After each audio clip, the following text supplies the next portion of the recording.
అందరికీ నమస్తే. ఎలక్షన్స్లో గెలవాలంటే అన్ని పార్టీలు ఉచిత పథకాలు ప్రచారం చేస్తున్నాయి. ఉచిత బస్సు కొందరు క్లిక్ అయింది, లేకపోతే ఇంకేదో ఆ కాలంలో పెన్షన్లు ప్రకటిస్తే సక్సెస్. ఇప్పుడైతే ప్రస్తుతం ఫ్రీ బస్, ఢిల్లీలో ఫ్రీ బస్ అని, మహిళలకు ఫ్రీ బస్ అని ఆమ్ ఆద్మీ పార్టీ అధికారంలోకి వచ్చింది. ఆ ఫార్ములా సక్సెస్ కావడంతో చాలామంది దాన్ని సొంతం చేసుకున్నారు. ముఖ్యంగా కాంగ్రెస్ పార్టీ సొంతం చేసుకున్నది. కాంగ్రెస్ కర్ణాటకలో ఉచిత బస్సు అన్నది అధికారంలోకి వచ్చింది, తెలంగాణలో ఉచిత బస్సు అన్నది అధికారంలోకి వచ్చేసింది. తర్వాత పక్కన చంద్రబాబు నాయుడు కూడా అదే ఫార్ములా తీసుకున్నాడు, ఫ్రీ బస్సు అధికారంలోకి వచ్చేసిండు. ఈ ఫ్రీ బస్సులు ఇవన్నీ ఏంటంటే డబ్బులతో కూడుకున్న పనులు. ఇవి ప్రకటిస్తే అయిపోదు, అధికారంలోకి వచ్చినాక మళ్ళీ ఇప్పుడు చూస్తలేమా, మనకు 450 కోట్లు ఇవ్వాలి తెలంగాణ ఆర్టీసీకి. 10 నెలలకి డబ్బులు ఇస్తలేరు. 4500 కోట్లు తెలంగాణ గవర్నమెంట్ ఆర్టీసీకి డబ్బులు ఇవ్వాలి. అయితే సెంట్రల్ మాత్రం ఈ డబ్బులు లేకుండా ఒక స్కీమ్ కనిపెట్టింది. డబ్బులు ఇచ్చేది లేదు, తర్వాత అమలు చేసేది లేదు. అది లిక్కర్ స్కామ్ స్కీమ్, అదో పథకం. నిజంగానే రాష్ట్రాల్లో లిక్కర్ స్కామ్ జరిగిందా, లేకపోతే వీళ్ళు కావాలని జరిగితే తీసుకొచ్చి ఎలక్షన్స్ ముందర వాడుకునే ప్రయత్నం చేస్తున్నారా, లేకపోతే అసలు జరగని దాన్ని జరిగినట్లుగా చూపించి ఎలక్షన్స్లో వాడుకునే ప్రయత్నం చేస్తున్నారా, ఏమవుతుందో తెలియదు. కానీ వరుసగా ప్రతి స్టేట్లో లిక్కర్ స్కామ్ అని తీసుకొస్తున్నారు. మన దగ్గర ఏం జరిగిందో తెలుసు కదా, అసెంబ్లీ ఎలక్షన్స్ ముందు లిక్కర్ స్కామ్ వచ్చింది. అప్పటి నుంచి నడిచి ఒక సంవత్సరం నడిచి అసెంబ్లీ ఎలక్షన్స్ అయిపోయింది. అసెంబ్లీ ఎలక్షన్స్లో వర్కౌట్ కాలేదని చెప్పి ఓపెన్గా మాట్లాడండి బీజేపీ నేతలు. కవిత అరెస్ట్ అయింది కాబట్టి మాకు 8 సీట్లు వచ్చినాయని, బీజేపీ ఎంపీ సీట్లు వచ్చినాయని మాట్లాడుకున్నారు వీళ్ళు. అంటే వీళ్ళు లిక్కర్ స్కామ్ విషయాన్ని మాట్లాడుకుంటున్నారు. లిక్కర్ స్కామ్ అనే విషయాన్ని వీళ్ళు ఒక స్కీమ్గా వాడుకుంటున్నారు ఎలక్షన్స్లో. ఒక తెలంగాణలో అట్లా వర్కౌట్ అయింది. వర్కౌట్ అయిన తర్వాత నెక్స్ట్ ఢిల్లీకి పోయినారు. ఢిల్లీ కేసే తెలంగాణ దాకా వచ్చింది. ఢిల్లీలో కూడా కరెక్ట్గా ఎలక్షన్స్ ముందల కేజ్రీవాల్ని అరెస్ట్, ఇంకా మొత్తం జరగాల్సినంత జరిగిపోయింది, అక్కడ కొట్టేసారు. ఇప్పుడు తమిళనాడుకు వచ్చేసింది. తమిళనాడులో ఇప్పుడు లిక్కర్ స్కామ్ అంటారు కొత్తగా. ఆల్రెడీ బీజేపీ లీడర్లు మొత్తం, మన దగ్గర ఉన్న మాజీ గవర్నర్ తమిళసై గారు, అక్కడున్న అన్నామలై గారు మొత్తం ఆల్రెడీ ధర్నాలు అవన్నీ స్టార్ట్ చేసినారు. జస్ట్ లిక్కర్ స్కామ్ మీదే, అక్కడ లిక్కర్ స్కామ్ జరిగింది అనేది ఆరోపణ. ఆల్రెడీ ఈడీ రంగంలో దిగింది. ఈడీ ఆల్రెడీ విచారణ స్టార్ట్ చేసింది. ఇంకా సిబిఐ కూడా ఇవాళ రేపో దిగుతాయి. ఈ ఈడీ సిబిఐలు ఎక్కడ స్టేట్స్ ఉన్నాయో, ఎక్కడైతే ఎలక్షన్స్ ఉన్నాయో ఆ స్టేట్లోనే యాక్టివిటీ చేస్తేమో అనిపిస్తుంది అనుమానం. ఎందుకంటే తెలంగాణలో ఇప్పుడు వస్తున్నాయి, మరి తెలంగాణలో లేవా, ఇప్పుడు ఏం లేవా? జస్ట్ ఎలక్షన్స్ ముందరనే మొత్తం జరగాల్సినవన్నీ. ఇప్పుడు ఏం పెద్ద యాక్టివిటీ దేశంలోనే యాక్టివిటీ లేదు. ఇవన్నీ కూడా ప్రస్తుతం స్లీపింగ్ మోడ్లో ఉన్నాయి. Sleeping mode. కర్ణాటకలో చాలా యాక్టివ్, తమిళనాడులో చాలా యాక్టివ్ ఉంది ఈడీ. అసలు విచారణ మొత్తం సమాచార సేకరణ సేమింగ్ కాదు, ఎలక్షన్స్ దాకా అట్లా నడిపిస్తా పోతూనే ఉంటారనమాట.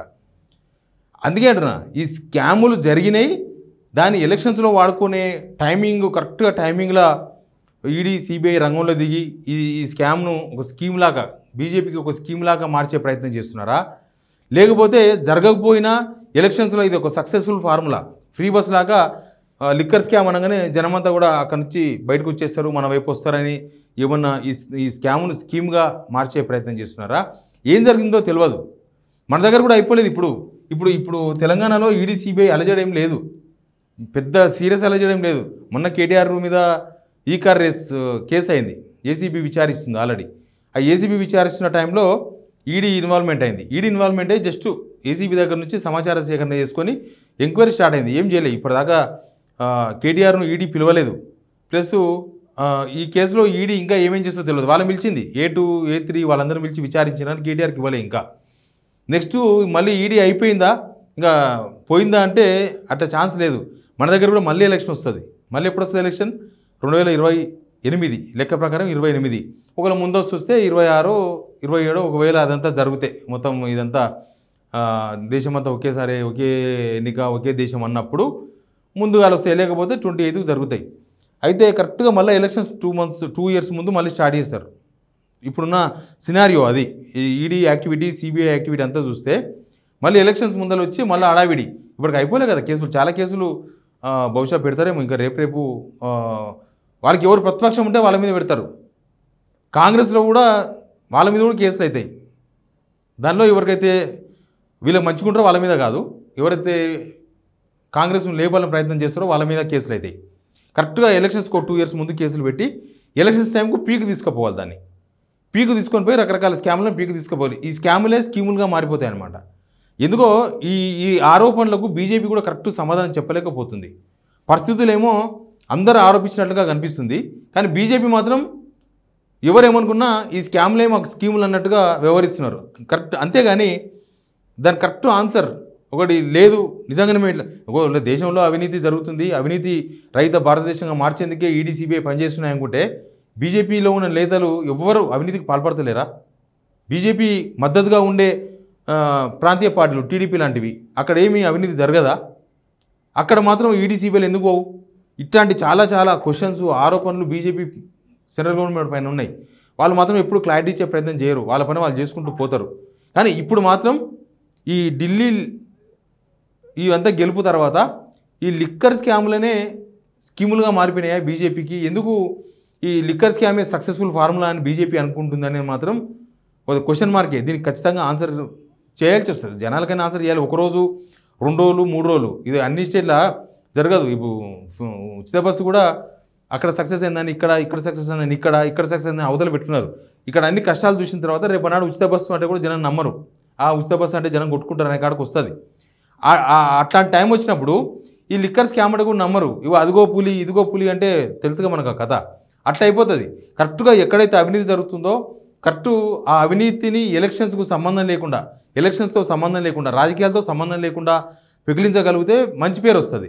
కానీ ఆ జరిగిన అవినీతిని ఎలక్షన్స్ కోసం వాడుకోవాలనో, లేకపోతే జరగని అవినీతిని జరిగిందని ఎలక్షన్స్ ముందు నమ్మించే ప్రయత్నం చేసి లబ్ధి పొందే ప్రయత్నం చేస్తే కొన్ని రోజులు నడుస్తుంది. ఆ తర్వాత నమ్మరు, ఇది కూడా ఇంతేలే, వీళ్ళు కూడా ఇంతే, అందరిలాగానే వీళ్ళు కూడా జస్ట్ ఎలక్షన్ పర్పస్ మాత్రమే చేస్తూ ఉంటారు. ఎందుకంటే మోడీ గారు కూడా మన ఇక్కడికి వచ్చినప్పుడు, అంతకుముందు కేసీఆర్ గవర్నమెంట్ వచ్చినప్పుడు కేటీఆర్ దోసుకున్నాడు అని చెప్పేసి మస్తు ఆరోపణలు చేసినారు.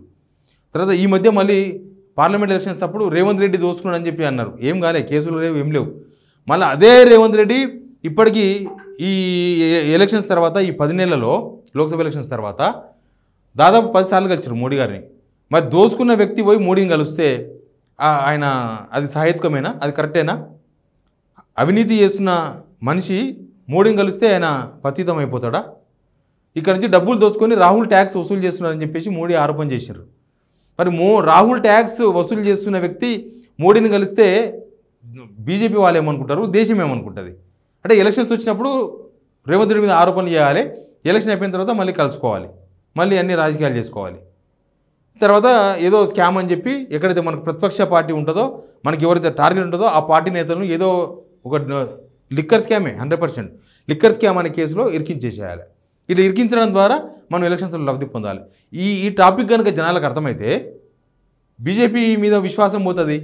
మోడీ 3 సార్లు ప్రధానమంత్రి అయినరు, ఇంకోసారి అవుతారని చెప్పుకుంటున్నారు. అట్లాంటి ఛాన్సు జనాల్లో కనుక విశ్వాసం పోతే ఇట్లాంటి వ్యవహారాలతోన ఇక ఆ ఛాన్స్ కూడా ఉండదు కదా.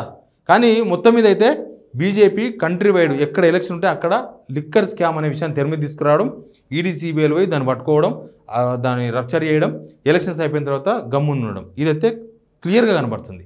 చూద్దాం ఏం జరుగుతుందో. Please subscribe signal TV.